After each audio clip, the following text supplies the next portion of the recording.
Você sabia que a esperança voltou a nascer? Uma descoberta fez o mundo se surpreender. No Brasil surgiu um novo amanhecer para quem já não podia se mover.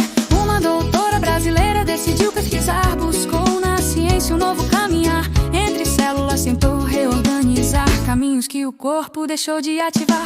Ela falou da força da polilaminina, proteína viva que o tecido ensina. Tem formato de cruz e disciplina, estrutura firme, precisa e fina. A cruz microscópica começa a ligar, fibras nervosas voltam a se conectar. O que estava inerte começa a reagir e o sonho distante passa a existir.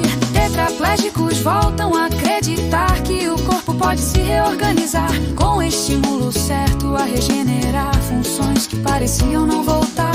Foi no Brasil que a luz brilhou, a ciência mostrou e o mundo escutou. Da dor nasceu força que transformou e a esperança em muitos despertou.